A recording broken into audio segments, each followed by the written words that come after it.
use this technology to develop something, and this is what we have done. Our services are running perfectly well, so I'll walk you through what we have done. You can ask any questions anytime you want, and do let me know if I'm going fast or slow. So yeah, these days, one of the hot topic, LLM. Everybody talks about it. 3 years back, when I started this journey of AI machine learning, so we used to tell stories to the clients. That AI machine learning is just like you're training a child. A model is a child. And when we train a child, at a certain moment, it starts taking its own decision. So we used to tell many stories. But with coming open AI, I think audience knows what exactly these LLM Gen AI models are and what are their capabilities. Okay, so yeah, we have Gemini we talk about, AWS I didn't speak anything much, Llama, OpenAI. So now move further. So my topic today is about RAG, LLM with RAG. See, basically, OpenAI is good enough. If you ask him, write stories, jokes, do something, any funny stuff, it's good. But when it comes to serious business, then you can't rely on these funny stuff. You have to be very serious about information. Like one company, if they want their employees to gain information about their HR policies or any products or services, so then you have to be very careful. Any missing information, wrong information provided to your customer will get into a big trouble. So why we are using RAG? Because we want to stop LLM to go here and there, use its own knowledge, go into internet somewhere, but to use the data, what we are giving it to the database. We are pointing that LLM to a certain direction. So it should not go here and there, but stick to the data, what we want. Now, tokens. Now, this is something which actually, OpenAI understands. And we use various ways of tokenization and all. We don't rely on characters, kind of words, kind of phrases check, because any kind of a pattern search, those kind of things can also do the same thing. So OpenAI understands this language of tokenization and all.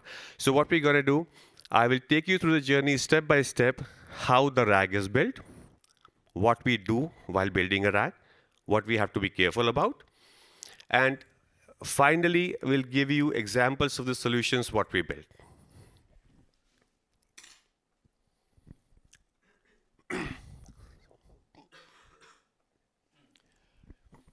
So yeah, what is RAG? RAG is database, right? Now, what is database? Database comes from various sources of data. That data can be a text file, can be a PDF, can be a Word document, can Excel, table, unstructured.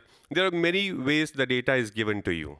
So you have to be very careful about reading that data properly, because data is everything. OpenAI or any LLM comes at the end. I will show you after a moment that in the whole scenario of LLM or Gen AI stuff, what is the role of Gen AI? We always talk about Gen AI, but let's find out. So we got the files. We need to store the files in a setup wherever you are. You're using AWS, Azure, or Google, wherever, or local. The students use their own local drives also. You have to store it. What you have to do next is to read it. Now, reading depends on the type of data you're playing around. For text, you can just use your Python stuff. You can use it. For reading, for PDF, you have to use something specific, either PyPDF, or you have to go by some kind of services provided. Now, as I have used Azure Stack in the whole scenario, I'll be using that. I'll be giving you the whole example of what Azure stuff we have used. And I am not using any other technology because this is what we have done. So I'm just sharing my personal experiences with you.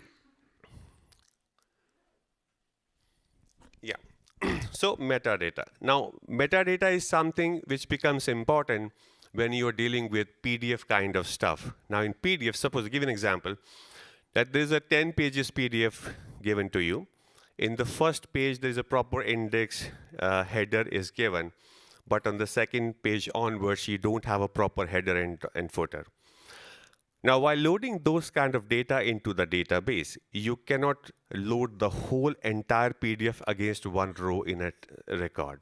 You have to break down the data either in chunks or in pages and to load one by one.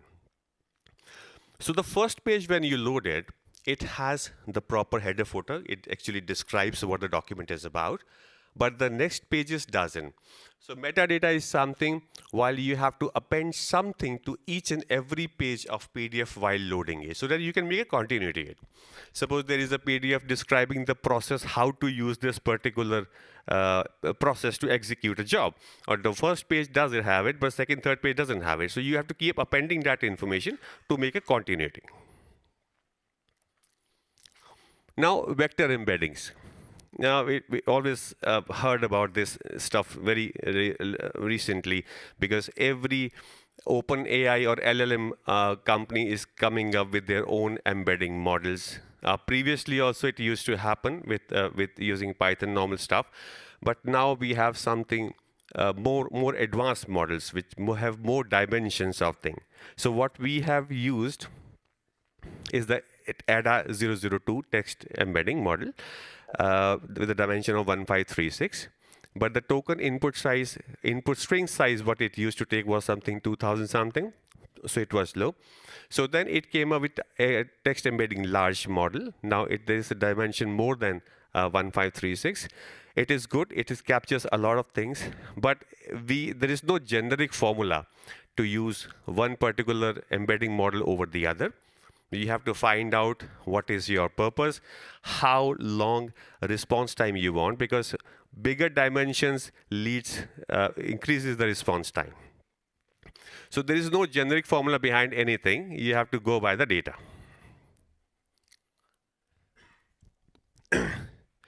Coming previously, for the students, I would say, if you don't want to spend money and you want to play around with the data only, the easy stuff is you just read the strict out in a Python data frame and then use any Python library like fuzz to search that data. That is a more cheaper, economical way to play around if you don't want to spend money. Now, what we have done is we have used our documents, stored it somewhere, we have read it, appended the information if we need to, and then we are using some embedding and storing into the database. Now, database has both the things available. It has text as well as embeddings. And why we do that? We could easily store the vector or the text. Why we are storing both? Because, as I said, there is no generic formula so far which you can plug and play with OpenAI or any LLM model. So you have to test many scenarios with different set of data to find out what extraction works better for you. So loading can be chunk by chunk, which is like few lines of every page, and then with the overlap. Normally the overlap of 20% works very well to make a continuity. And you can load page by page also. So whatever the loading part, why I'm saying it again is because loading is important, because extraction is dependent on the loading. If you have loaded the whole document against one record, while extracting, the whole page will come out. It will not be a part of page will come out. And why it will definitely impact your token size while extracting, because every model works with a particular token size. Be any model say that we work with 1,000, 32,000 or 128,000 of tokens. Normally, when you really work in a production system, you cannot play around with 100,000 tokens because the response time is hugely more. You cannot survive with that. The users who are sitting on the other side, they want the responses in seconds, 7 seconds, 8 seconds, 5 seconds. They can't wait more. Now, as I said before, like we could have stored only the vector. Why vector and text is stored? Because the extraction can be anything. While extracting the data out of your database, you have different scenarios. First is you can just go by the text and text similarity. Second is you go by the vectors only, which works perfectly well. And there is a more called hybrid, which is a combination of text as well as vectors. So when it goes for hybrid, it internally ranks both the things, vectors as well as text, and find out which is better suited for you and will give you the results out. So far, what we have done, we have prepared the database. Now, if you see this particular part, this is actually the heart of the project. OpenAI, Gemma, or whatever model you can pick up, those come at the later stage. This is the heart of the whole project. Let's move further. Now, we have designed a user journey for you, like a user is now trying to find out how to get the answers back. So if a query is originated by the user, then what will happen is we actually want to find out the documents related to that input query. Suppose this has the information about orders, invoices, inventory management and all, and your input query is how to reach out to London. So that means my RAG doesn't have that information for you. How will I find out? I will use this input query, vectorize the input query again, and then search into the database. But why do I vectorize the query? Because the same language, what is existing in the database, I have to search using the same language. So vectorized query will go to the vector database, will bring the data. Now, irrelevant question I said, how to reach London in a database of orders and invoices. This output will be nothing. So this output, which can be a chunk and document, will be nothing, will be a zero data, or there will be some data, but the data size will be less. So there you can find out that your query is not related anywhere to the RAG. But when there is an in-scope query, like how to raise the order, how to raise the invoices, then what will happen is this query will navigate over here and will bring the relevant chunks of data out. Suppose if you're asking how to raise the orders, this database has the information of orders, invoices, and inventory management. Those orders records will only come out, the rest will sit in the database. Now what will happen? Now we have to just combine the database, because what happens is we have to find out how many data or chunks of data we want. Suppose there are 10 documents of order, 10 for invoices, 10 for inventory.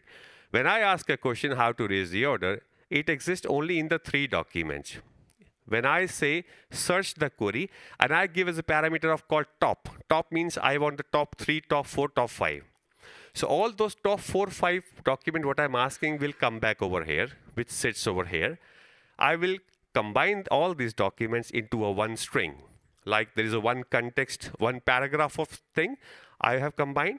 Now what will I do next is I will use those combined extracted documents and will attach it with a prompt.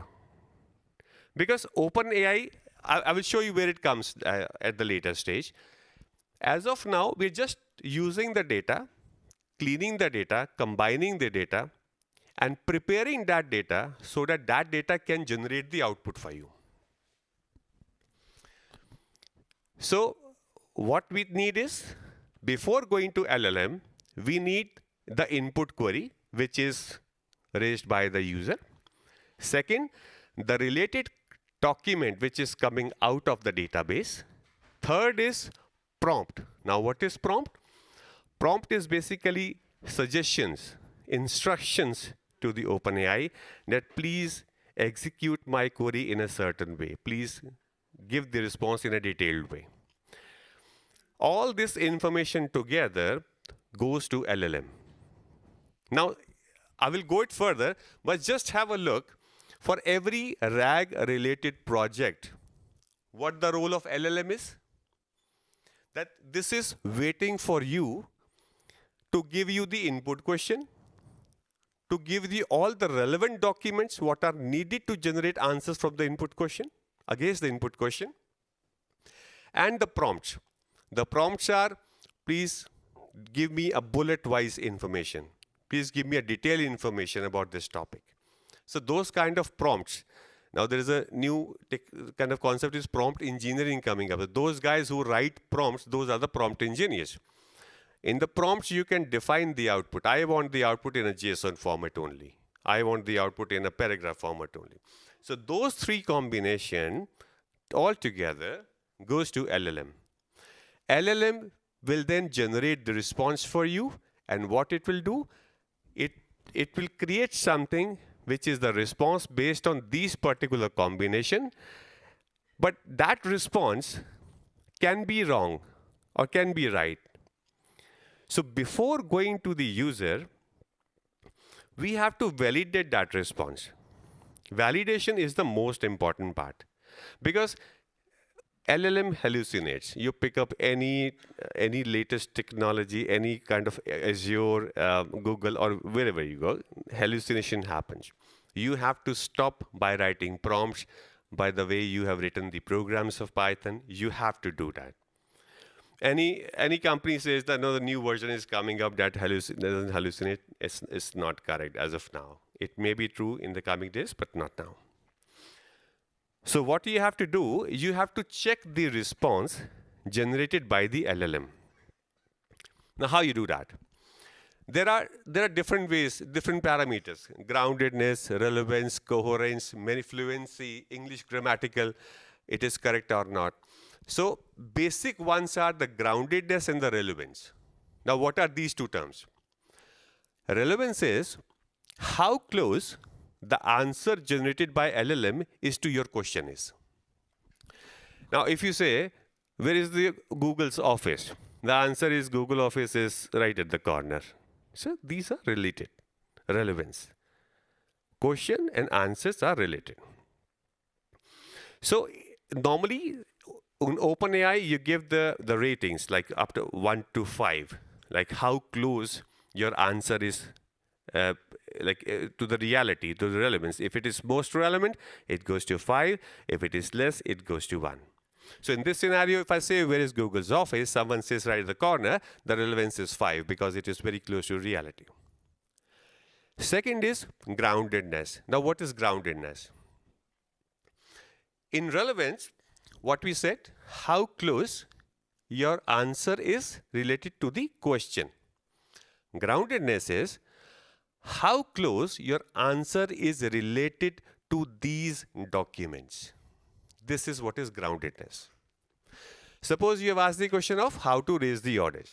Now this has 30 documents, 10 for orders, 10 for invoices, 10 for inventory management. When you pick up top 4 documents, this top 4 documents will make one kind of a big text which we are giving to the OpenAI. Now, if I ask a question, how to raise order, and the answer is to raise the order, you go to this particular web URL, you click this and this and this, and you add items, and then you generate.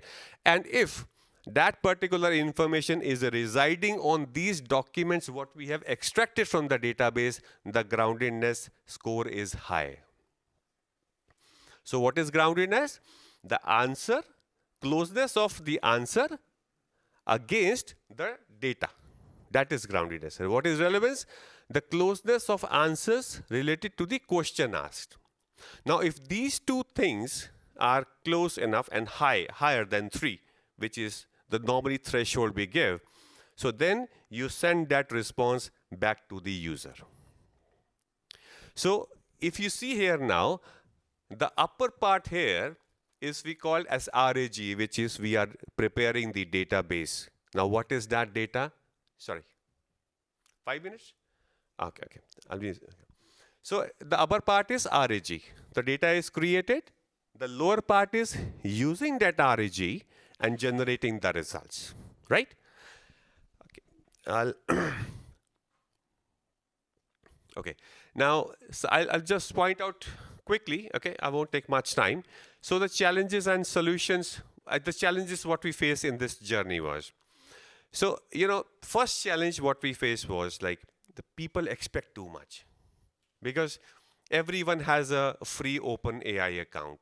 They go to OpenAI, they write some stuff, they get the answers back, and they feel very happy about it. They see getting the answers. Now, if you just put in your corporate office and if you just plug in this OpenAI, it will work for you. It doesn't work. Fun is different than the corporate. Corporate is a serious business. Fun is something different. Yes, open your OpenAI and ask him how to become rich. It will give you 10 ideas to become rich. Maybe something will work or not. But that's up to you. But in the corporate serious business, you can't play around with that. In the corporate, if you are asking something, it has to be consistent all the time.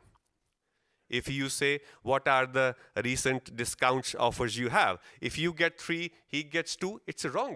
That he will sue the company because that's wrong information you're giving.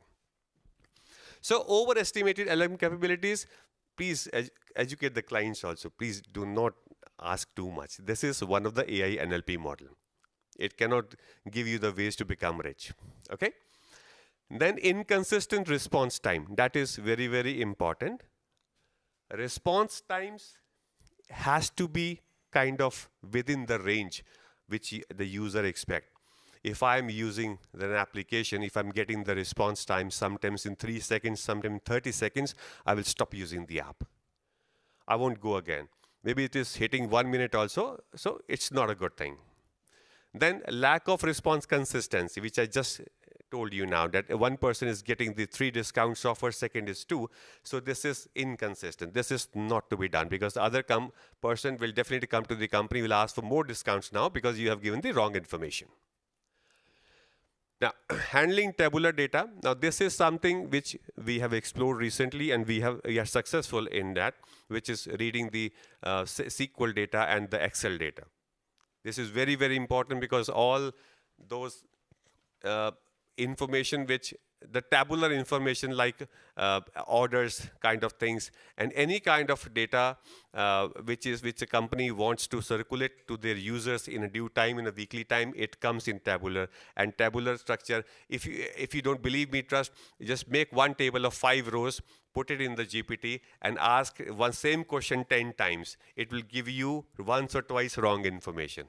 Wrong information means incomplete information. Then persona-based information extraction. Now, persona is something, if information is basically for the manager, not for the executive staff. Other information belongs to the HR staff, not for the other staff. So we have to find out the way we have to tag the data so that that particular data should not go into the wrong hands. Because if a person is asking about my holiday status, how many holidays do I have? If a person who is working for 20 years might be having 50 holidays and you are having 10. So that's wrong actually, giving information for one user to other. That's not allowed. I'll go quick, the last one slide I will say. Okay. So this is our latest development because our client wanted the users to use WhatsApp. Now, WhatsApp is very common these days. All those web apps, going to the web apps is old-fashioned now. So WhatsApp is something new. So what we have done is we have integrated all those customers with WhatsApp. Now, WhatsApp is again attached with Azure Bot. Why we have used Azure Bot? Because we do not want OpenAI to be exposed to the users directly. That is one of the main points. Because if OpenAI is exposed directly to the user, then prompt injections and all funny stuff, what in the first presentation that guy told, all that bad stuff will come. So Azure keeps a log, keeps profanity away by certain ways, filter the data, send to OpenAI. OpenAI sends that data back to the user. The vector database is given because for this particular client, the requirement was that the data refresh rate is quite high. Every week, 10 days, they want to keep refreshing the data. Okay. Okay. Sorry, this is the last one, and the next is the thank you one. Don't worry about it. The last one. Okay. I won't bore you much. So, if I just want to see you what things have been done because we are just sharing our experiences with you. This is such we have done in the past. We are sharing with you. This is nothing on the bookish. And trust me, for last 1 year, we are nullifying the theories which are in the market. Trust me, this is an altogether different game when you really want to work in a serious business.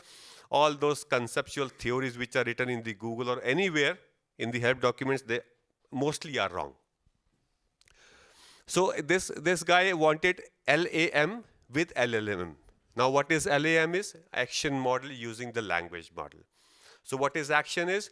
Like I want something to be done by OpenAI or any other LLM.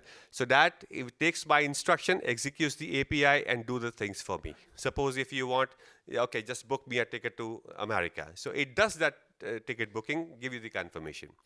So in this scenario, we wanted actually some kind of a policy to be given to the user. And that user should be using some kind of a Teams or WhatsApp or whatever they want to use it. And those policies information are given anytime you want. You just log into your system, see what is this and that policy, information is given to you. And if you want to book something, just straight away say, okay, book me a holiday or whatever you want to do. It does the job. So this is the way things happen. So yeah, this was the last slide I have. Yeah, this is the most interesting one, which says thank you. So yeah, so but I would say one thing, that if we'll meet again sometime in the future also, I'll explain you what this tabular processing and all those processing happens. But if you really want to know how things actually practically work, I will pass my information to you guys and you can pass it over. We have actually worked on for last 2 years on this stuff, and we have come to a stage where we can say that those documents are wrong. So don't follow the same steps. Okay, we can help you reach up to that stage where we are after 2 years. Okay, thank you. Thank you.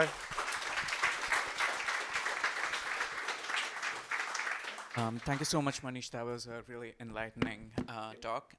We don't have time for a lot of questions, but we could do a couple. Yeah. If you ask me an easy one, I'll buy you a beer. Okay? If you ask me a tough one, then you have to buy me one. Yeah. Sure. What Azure AI services did you use? Sources. So you said like content moderation. And yeah. Yeah, good one. Content moderation is the old one now. Content safety has come up. So content moderation is an old-fashioned one. But the beauty of Azure AI is Azure AI comes in with the inbuilt of content filtering, which is a replica of content moderation and content safety. So what content filtering does is, if you write something bad, it gets filtered out and it raises an alert for you. So that straight away goes to the escalation team. Okay? Does it answer your question? Okay. Yeah. So I have a question, like we seen the data processing, pre-processing, and you made a retrieval logic and all these things. But what's the evaluation process? How do you evaluate RAG? Because that's a very important step. I feel I struggle a lot in that. So yeah. Right. Yeah. So evaluation is the most important part. But there is no such thing as of now that you can just plug and play, find out that this is particular, give me the ratings of 0.5 or 1 or 98, 90 out of 100. So what we normally do is, we ask the user, business user, to provide us 100 questions. Okay? We generate answers of those 100 questions and circulate back to the business user.